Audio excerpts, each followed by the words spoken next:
साथियों नमस्कार, स्वागत है आप सभी का आपके अपने YouTube प्लेटफॉर्म पर। मध्य प्रदेश से बड़ी खबर निकल करके आ रही है। जी हाँ, मध्य प्रदेश में आप सभी को पता है कि ईएसबी के द्वारा एक नया पैटर्न, एक नया प्रारूप बनाया जा रहा है भर्तियों को लेकर के। पहले खबर मैंने वीडियो बना करके दी थी कि मध्य प्रदेश में अब केवल जो है 3 पात्रता परीक्षाएं होंगी। एक सामान्य पात्रता परीक्षा, एक तकनीकी परीक्षा होगी और एक अध्यापक परीक्षा होगी, पात्रता परीक्षा। और इन्हीं पात्रता परीक्षाओं के आधार पर आप सभी को आने वाली भर्तियों में अवसर मिलेंगे। अब ये जो पात्रता परीक्षाओं का आयोजन होने वाला है, उस आयोजन में एक बड़ा बदलाव कर दिया गया है। बड़ा बदलाव क्या कर दिया गया है? मध्य प्रदेश में बड़ा बदलाव ये हो रहा है कि एमपी जीके को शामिल किया जा रहा है हर पोर्शन के अंदर, हर पात्रता परीक्षा के अंदर मध्य प्रदेश के जीके को शामिल किया जा रहा है और उसमें पास होना जरूरी बताया जा रहा है। यदि न्यूनतम अंक नहीं मिलेगा तो परीक्षा से बाहर कर दिए जाएंगे, भर्ती प्रक्रिया में वो शामिल नहीं हो पाएंगे। यानी कि कुल मिला जुला करके ये बात ये है कि मध्य प्रदेश में आने वाले जो लोग होंगे, जो नौकरी करने वाले लोग होंगे, चाहे वो अदर स्टेट के होंगे, चाहे वो मध्य प्रदेश के होंगे, सभी को एमपी के विषय में जानना जरूरी होगा और उसे क्वालिफाइंग नेचर का बनाया जा रहा है। खबरों में आप सभी लोग बने रहिएगा, आगे बातचीत करेंगे। चैनल को सब्सक्राइब कर दीजिएगा, आप सभी लोग वीडियो को लाइक कर दीजिएगा। आइए जानकारी लेते हैं। मध्य प्रदेश जीके में न्यूनतम अंक नहीं तो बाहर होंगे अभ्यर्थी। ईएसबी परीक्षा व्यवस्था में बड़ा बदलाव हो रहा है। मध्य प्रदेश आधारित पेपर बना क्वालिफाइंग का आधार। अब आइए देखिएगा, नई परीक्षा प्रणाली में 100 प्रश्नों का जो विभाजन होगा जीके को लेकर के, उसमें कुल 100 प्रश्न होंगे। ये कहां पर होंगे? जो सामान्य पात्रता परीक्षा होगी उसमें 100 नंबर जीके का होगा। सामान्य तकनीकी परीक्षा में भी इसी तरह से डिसाइड किया जाएगा। पात्रता परीक्षाओं का जो सिलेबस बनाया जाएगा उसमें भी, चाहे वो ईबीएस के अंदर शामिल कर दें या फिर जीके का अलग से पार्ट जोड़ भी दें, आने वाले समय में वो पता चलेगा जब नोटिफिकेशन एमपी टेट का आएगा या एमपी टेट में कोई परिवर्तन होगा। तो जब जाहिर सी बात है इसे जरूरी बनाया जा रहा है तो वहां पर शामिल किया जाएगा। एसएसटी होगा जूनियर में, उसमें भी एमपी जरूरी हो जाएगा।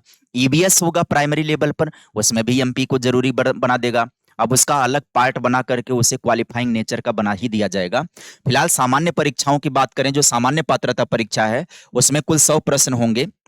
मध्य प्रदेश सामान्य ज्ञान जो होगा एमपी जीके का 25 प्रश्न होगा, 25 अंक का क्वालिफाइंग प्रकृति का होगा, पास होना जरूरी होगा इसमें।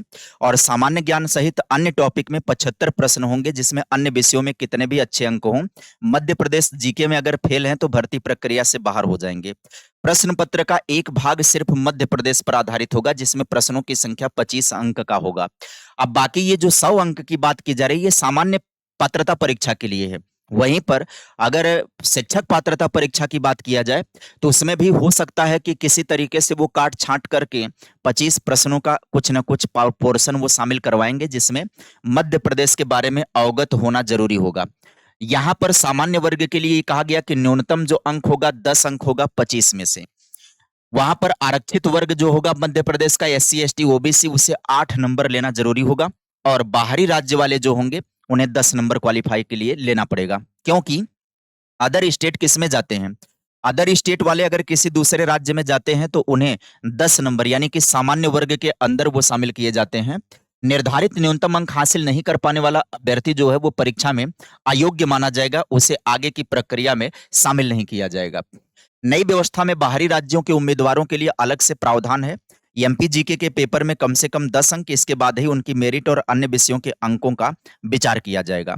आगे देखिएगा, कहानी को समझिएगा। इस बदलाव का मुख्य उद्देश्य क्या है, क्यों ये बदलाव किया जा रहा है? तो इस बदलाव का मुख्य उद्देश्य है स्थानीय युवाओं को प्राथमिकता देना। जी हाँ, कोई भी राज्य इस आधार पर नहीं रोक सकता है कि अदर स्टेट के लोग अप्लाई ना करें, ये डायरेक्ट रोका नहीं जा सकता है। उसके लिए एक संवैधानिक प्रावधान काम करता है। तो स्थानीय लोगों को नौकरी में ज्यादा अवसर मिले, इस उद्देश्य से राज्य क्या करता है, अपने अपने यहाँ की स्पेशलिटी को शामिल कर देता है। चाहे वो भाषा को शामिल कर दे, चाहे वो जीके जीएस को शामिल कर दे। जैसे आपने छत्तीसगढ़ देखा होगा, तो जो छत्तीसगढ़ में पात्रता परीक्षा का आयोजन हो रहा है उसमें आप देखे होंगे सेकंड लैंग्वेज में वो पूरा का पूरा जो है स्थानीय भाषाओं को दे दिए हैं। स्थानीय भाषाओं की जानकारी को, पहला लैंग्वेज तो आप हिंदी सेलेक्ट कर सकते हैं, लेकिन दूसरे लैंग्वेज में जो सीटेट में आप हिंदी या संस्कृत सेलेक्ट करते हैं या अदर स्टेट में पात्रता परीक्षा देने जाते हैं तो हिंदी हिंदी या संस्कृत में से कोई एक सेलेक्ट कर लेते हैं। छत्तीसगढ़ में ऐसा अवसर नहीं है। छत्तीसगढ़ में वहां की लोकल जो लैंग्वेज है उसको सेलेक्ट करना पड़ेगा सेकंड लैंग्वेज के रूप में। तो छत्तीसगढ़ ने, जाहिर सी बात है, जब लोकल लैंग्वेज को वो बांध देगा तो छत्तीसगढ़ के लोगों को ज्यादा अवसर मिलेगा, क्योंकि वहां के लोगों को उन भाषाओं की जानकारी होगी, उसमें वो बेहतर कर पाएंगे। मध्य प्रदेश भी अदर स्टेट के लिए खुला होता है। अदर स्टेट के लोगों के लिए जब मध्य प्रदेश में एंट्री होती है तो बेहतर परफॉर्मेंस कर जाते हैं। इससे क्या होगा, इस बदलाव से स्थानीय युवाओं को प्राथमिकता मिलेगी, प्रदेश के मूल निवासी उम्मीदवारों को रोजगार के अवसर में सीधा लाभ पहुंचेगा। लंबे समय से इसकी मांग उठ रही थी, विषय विशेषज्ञों द्वारा स्थानीय युवाओं को भर्ती प्रक्रिया में प्राथमिकता देने की निरंतर मांग की जा रही थी। इससे पहले रोजगार पंजीयन को अनिवार्य बनाकर मूल निवासियों को प्राथमिकता देने का प्रयास किया गया था, लेकिन बाद में जब इस पर थोड़ी सी बात हुई कानूनी, तो उसमें पंजीयन अदर स्टेट का भी होने लगा था। आगे आगे समझिएगा बात को। ये इस नियम को कोर्ट में चुनौती मिलेगी, तो कह रहा है कि यह व्यवस्था आरक्षण या निवास आधारित पात्रता से नहीं है, बल्कि परीक्षा के सिलेबस और मूल्यांकन पद्धति से जुड़ी हुई है। अतः इसे कानूनी चुनौती मिलने की संभावना जो है अपेक्षाकृत कम है। ये शरद पयासी सब्जेक्ट एक्सपर्ट का कहना है कि इसे जो है कोई चुनौती नहीं दे सकता है कि आप मध्य प्रदेश का स्पेशल क्यों शामिल कर रहे हैं। कोई चुनौती नहीं दे सकता इसको, क्योंकि ये मूल्यांकन प्रक्रिया का पार्ट है। और कोई भी राज्य, आपने देखा होगा पिछले दिनों मध्य प्रदेश को लेकर के ही एक मामला कोर्ट में था कि सीटेट को क्यों वैल्यू नहीं दे रहे हैं, सीटेट को क्यों मान्य नहीं कर रहे हैं पिछली वैकेंसी में।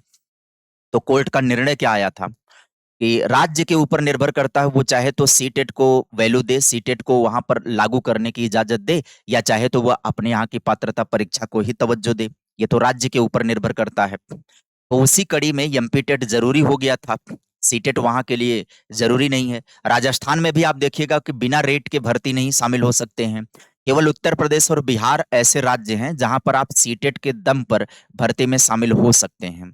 बाकी राज्यों की बात करें तो बाकी राज्य अपने यहाँ परिवर्तन कर रहे हैं और लगातार परिवर्तन कर रहे हैं। पर परिवर्तन की कड़ी में रीट, आप देखिए राजस्थान रीट जरूरी है, उसके आधार पर जाएंगे।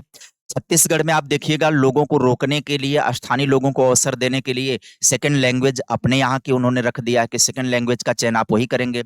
मध्य प्रदेश में और लोग जाते थे, क्योंकि मध्य प्रदेश का जो नियम हुआ करता था, मध्य प्रदेश में सामान्य हो जाता था, मध्य प्रदेश सीटेट जैसा हो जाता था, यूपी टेट जैसा हो जाता था। इसलिए मध्य प्रदेश को इसने क्या किया, स्थानीय लोगों को अवसर देने के लिए एमपी जीके को अब जरूरी बना दिया है। अब रही बात यहाँ पर दो परीक्षाओं की, अगर हम बात करें तो दो परीक्षाओं में एक है सामान्य परीक्षा जो होगी, जो सामान्य पात्रता परीक्षा होगी, जो क्लर्कियल ग्रेड की पात्रता परीक्षा होगी, उसमें तो जीके का रोल होगा, उसमें आसानी से 100 में से 75 और 25 का रेशियो बांट दिया जाएगा। सामान्य तकनीकी परीक्षा की बात करें तो उसमें भी जीके को ये अप्लाई कर देंगे, शामिल कर देंगे। अब मामला होगा पात्रता परीक्षा में ये कैसे जीके को शामिल करेंगे, तो उसका बड़ा सिंपल सा अभी निकल करके जो अनुमान आएगा, सीधी बात है, ईवीएस आता है, ईवीएस में 30 नंबर होता है। अब ईबीएस में वो मध्य प्रदेश का भी डायरेक्ट शामिल कर देंगे। ईबीएस में इन्वायरमेंटल स्टडी में मध्य प्रदेश को वो विशेष तवज्जो दे देंगे। जैसे यूपी में यूपी स्पेशल से सवाल आ जाता है, उसी तरह से मध्य प्रदेश में मध्य प्रदेश स्पेशल से आ जाएगा। और जूनियर में एसएसटी में तो जाहिर सी बात है, एसएसटी तो इतिहास भूगोल है, ये है, तो उसमें मध्य प्रदेश को शामिल कर ही देगा। तो इस तरीके से वो स्पेशलाइजेशन कर देगा और उसमें क्वालिफाइंग नेचर बना देगा। देखने वाली बात होगी आने वाले टाइम पर कि पात्रता परीक्षा में इसे किस तरीके से लागू किया जाता है, क्योंकि पात्रता परीक्षा के आधार पर ही भर्ती होने वाली है मध्य प्रदेश के अंदर। जैसे ही कोई अपडेट निकल करके आएगा मैं वीडियो जरूर लेकर के आऊंगा, इसलिए आपको चैनल पर बने रहना होगा। आज के सेशन में बस खबर इतनी ही, मुलाकात करेंगे फिर अगले सेशन में। Bye bye, take care, thank you.